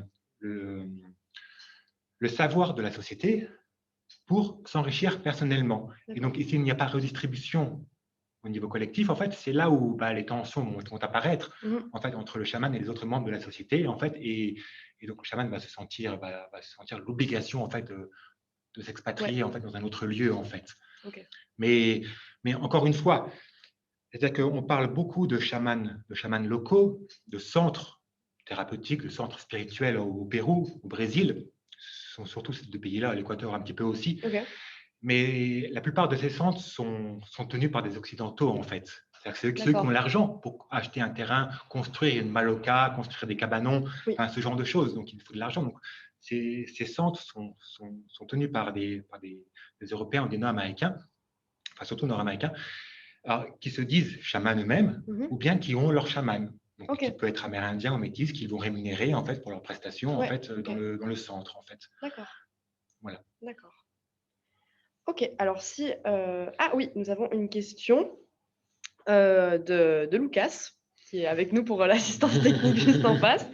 Cette question, c'est selon vous, comment expliquer l'attrait grandissant des Occidentaux pour cette expérience de l'ayahuasca, ou cet attrait existe-t-il depuis toujours? Oui. Alors, l'attrait pour les états modifiés de conscience, je pense qu'il a toujours existé en fait. L'attrait pour l'ivresse, pour un rapport différent au monde en fait. Alors certains vous parleront d'échappatoire. Peut-être, oui, quand on a une dure journée, on boit un verre de bière le soir, mais c'est la même chose en fait, en quelque sorte. Mais je pense que l'attrait pour ces substances au niveau spirituel, oui, il a toujours existé en fait. Alors, on peut remonter à l'époque grecque, par exemple, au fameux mystère d'Éleusis, à tous ces mystères en fait, parce qu'il n'y a pas que l'Éleusis en fait, dans lequel le vin, par exemple, jouait une importance jouait un rôle important. D'ailleurs, c'était du vin qui était mélangé d'autres plantes en fait. Il y avait différentes plantes dans cette boisson-là, en fait, qui provoquait différents effets, en fait. On ne sait pas trop bien ce qu'il y avait dedans. Mais donc oui, il y avait les Grecs anciens participaient à différents mystères, en fait, pour différentes raisons, en fait. Je ne suis pas un spécialiste non plus, donc je ne pourrais pas vous en dire. Mais par exemple, dans les pays arabes, même à l'époque de l'islam, tout au début de l'islam, en fait, le vin avait un rôle, en fait. Et quand c'est pas le vin, eh bien, c'est d'autres choses. Ça peut être les tambours, en fait. Ça peut être la danse, ça peut être la fête, en fait. On cherche toujours à atteindre un état une présence au monde un peu décalée, un peu autre. Donc, soit pour acquérir quelque chose, soit pour guérir de quelque chose, en fait, soit pour se sentir un collectif, en fait, aussi, quoi. Et donc, oui, les trans sont communes aux êtres humains. Dans certaines sociétés, les psychotropes jouent un rôle important, comme en Amazonie, par exemple. En Sibérie aussi, la Manitou-Mouche a joué un rôle. Dans d'autres sociétés, ce sera d'autres choses, en fait, la danse, le chant. D'accord. Oui. Nous avons une autre question de Lucas. Est-il impossible d'avoir une expérience chamanique en Europe? Pourquoi serait-il nécessaire de voyager en Amazonie pour avoir une expérience de consommation orale de la DMT, alors qu'il n'est pas si compliqué de le faire ici? Oui. Alors, je suis tout à fait d'accord. Oui, la DMT, on trouve la recette sur Internet. D'accord. Donc, on extrait, bon, je ne vais pas vous la donner, mais elle est sur Internet. Donc, si vous la voulez, elle est sur Internet. D'accord. Donc, mais effectivement, oui, on peut ingérer de la DMT, on peut la fumer. Donc, ici, on peut fumer des cristaux de DMT. On peut avoir une expérience, mais sera-t-elle spirituelle, sera-t-elle chamanique? Encore une fois, tout dépend du cadre, tout dépend de l'intention qu'on va mettre dans l'expérience au départ, en fait.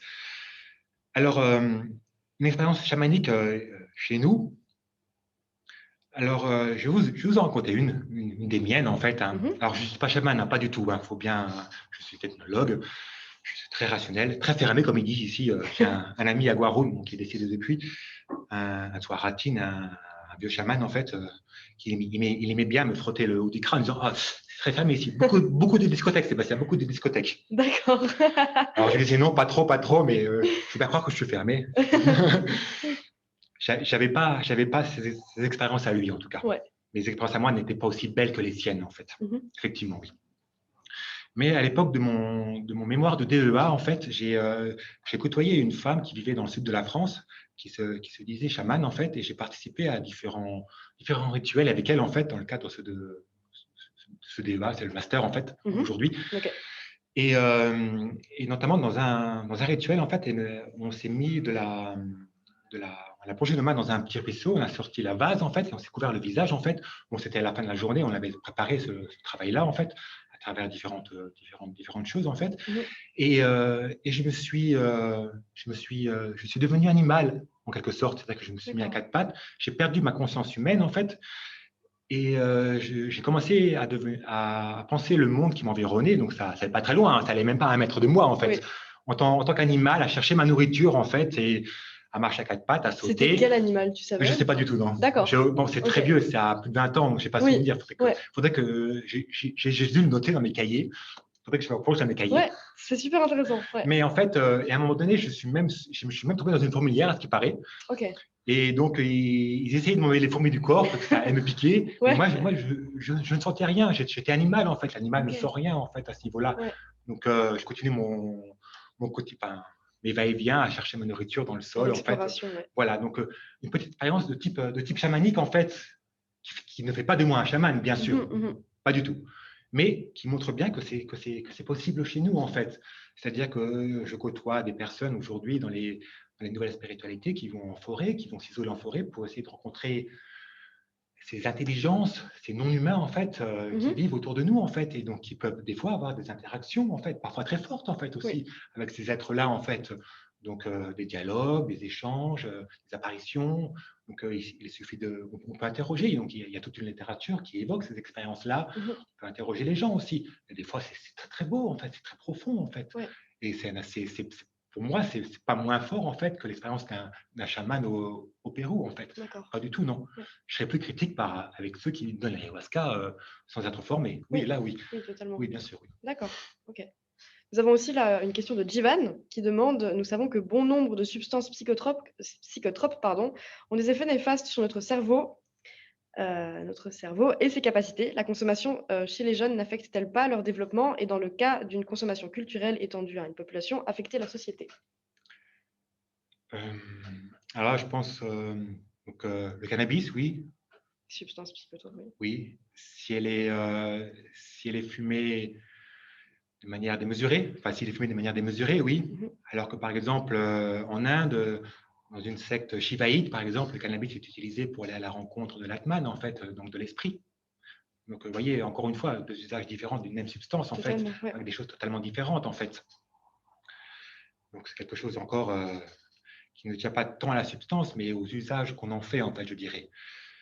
Alors effectivement, oui, une surconsommation d'une substance peut entraîner des problèmes psychologiques, des problèmes sociaux, effectivement, oui, bien sûr, oui.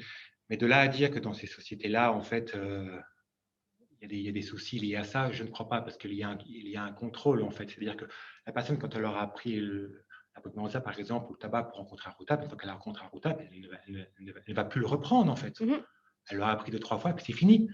Donc, il n'y a pas ces problèmes évoqués, en fait. On ne peut pas répondre par oui ou par non, en tout cas. Non, oui. Ouais, d'accord.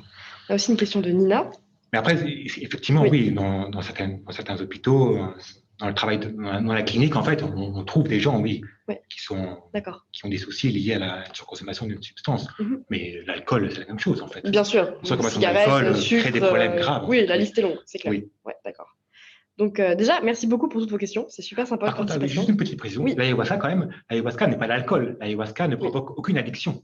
C'est-à-dire que j'ai connu un vieux chaman métis qui s'appelait Solo, en fait, qui était d'Iquitos, en fait. Il est mort à plus de 80 ans. Il buvait l'ayahuasca 2 fois par semaine. depuis l'âge de 40 ans à peu près. Donc, pendant 40 années, il buvait 2 fois par semaine l'ayahuasca. Il y a 80 ans, il avait toute sa tête, en fait. D'accord. Ça dépend des substances aussi. Ça dépend des substances, ça dépend, oui, du cadre, encore une fois. Okay. D'accord. Donc, Nina nous demande que pouvez-vous nous dire du retour après une expérience sur place? Quel décalage ou non avez-vous ressenti en rentrant en France? Avez-vous pu directement intégrer ce dont vous avez pris connaissance pendant votre expérience? Ou y a-t-il eu un moment de flottement, de réadaptation?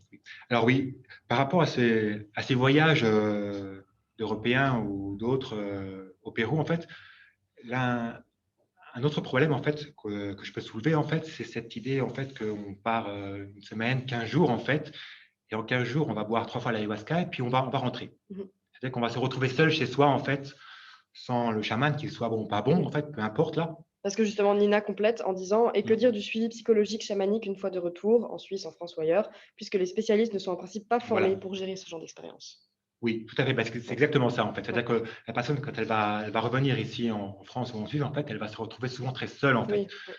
Et donc, à partir de là, elle va devoir intégrer par elle-même en fait ce qui se passe en fait. Alors, personnellement, j'ai eu la chance d'avoir une formation aussi en psychopathologie, donc j'ai pu intégrer mes expériences. Alors, pas tout de suite, bien sûr, hein, ça prend du temps en fait. Ces deux choses en fait, ça se fait sur plusieurs années en fait. Il y a toujours des retours, il y a toujours des choses qui remontent à la surface en fait et qui aident à prendre conscience que l'expérience elle a provoqué telle ou telle chose en soi en fait. Donc ça ne peut pas être de court terme en fait. C'est une démarche si on s'inscrit dans cette démarche là en fait, il faut avoir conscience que c'est sur du long terme en fait. C'est-à-dire que quand on lit sur internet que prendre l'ayahuasca c'est comme faire une psychanalyse de 15 ans en un rituel, non, pas du tout, non. Alors là, pas du tout quoi. L'ayahuasca, si vous commencez à en boire en fait, vous en avez pour 15 ans en fait à intégrer cette expérience là ou ces expériences là, oui. D'accord. Enfin, peut-être 15 ans, c'est beaucoup, mais. D'accord. Écoutez, je crois qu'on va pouvoir passer à la dernière question, qui est la suivante. Quels sont les changements majeurs observés dans les comportements et croyances des personnes qui participent à ces rituels? Alors, je ne pense pas que c'est, encore une fois, je ne pense pas que c'est la substance elle-même qui peut induire un changement, en fait.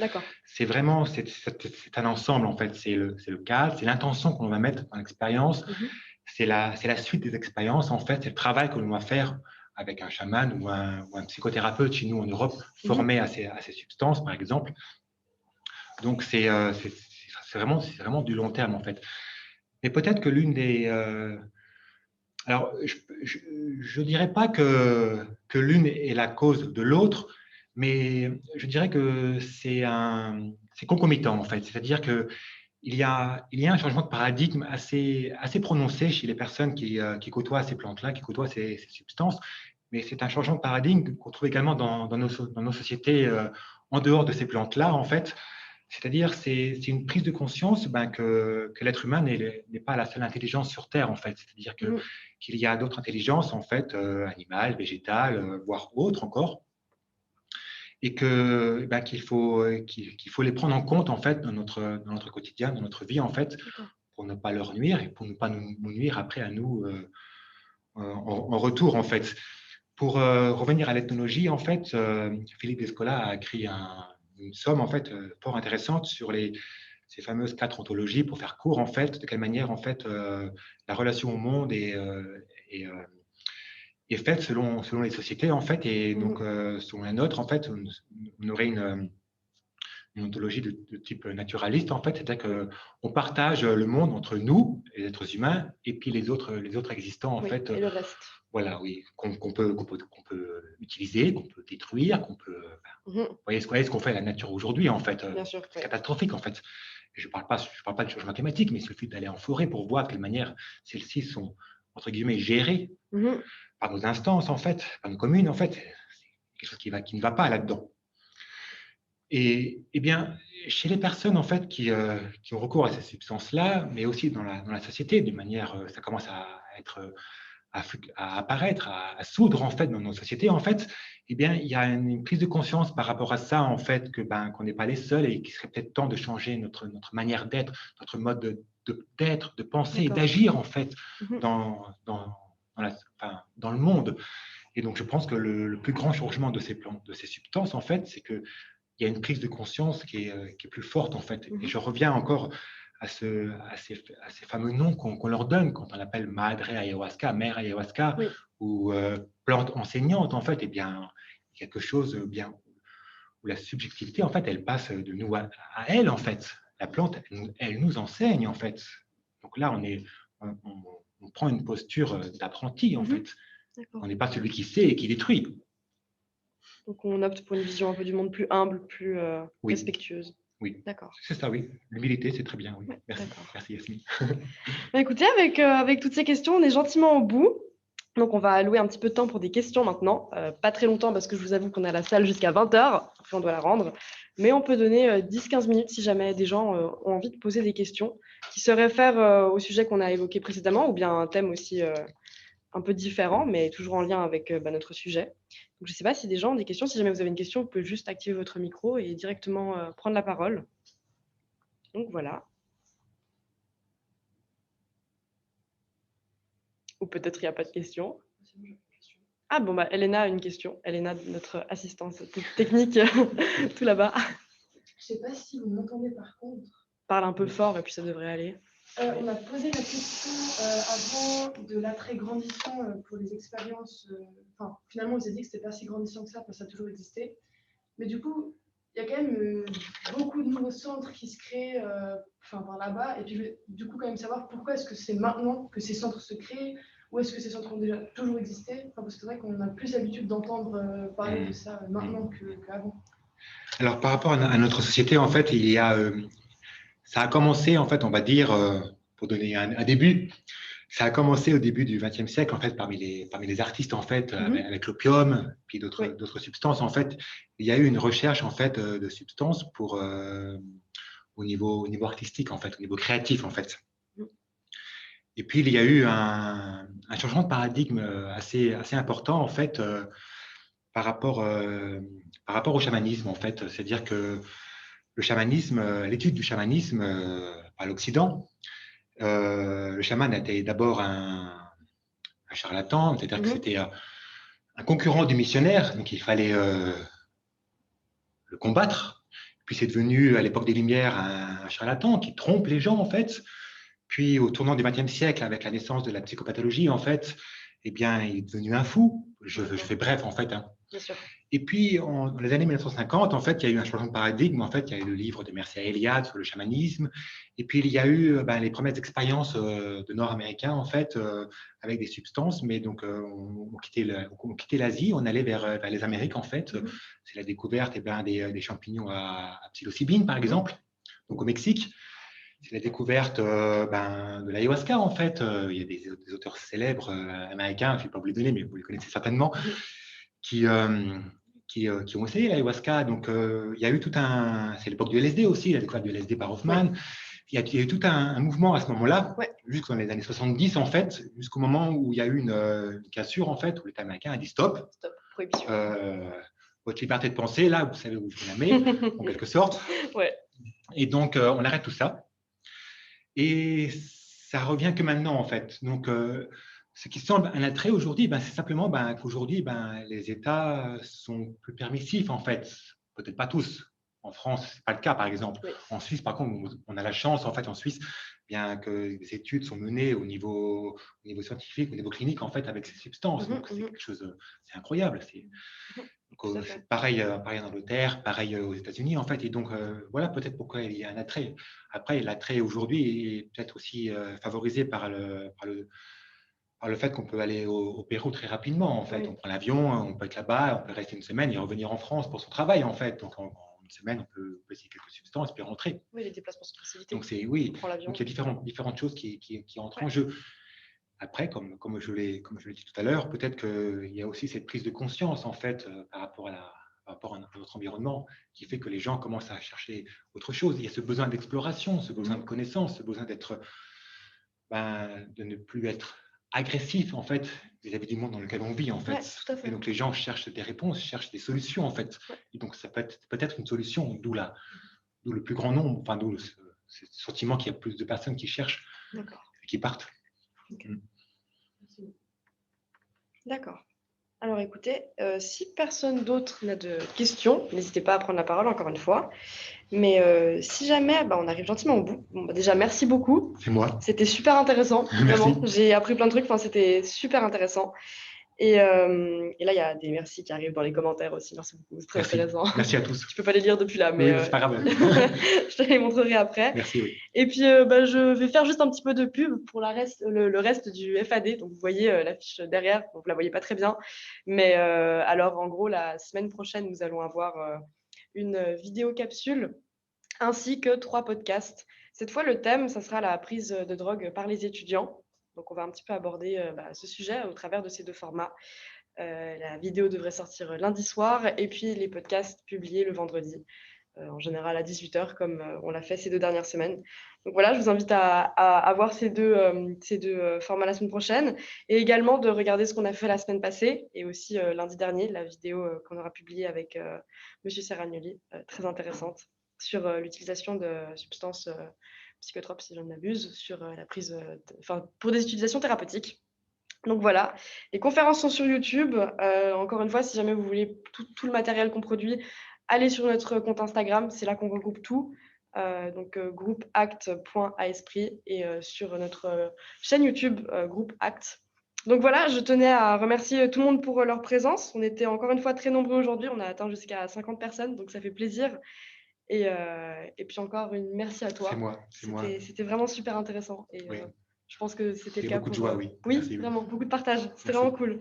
Donc voilà, je vous souhaite une très bonne soirée à tout le monde. Et on se retrouve très bientôt pour d'autres projets. Merci. Voilà. Bonne soirée. Au revoir. Au revoir. Magnifique.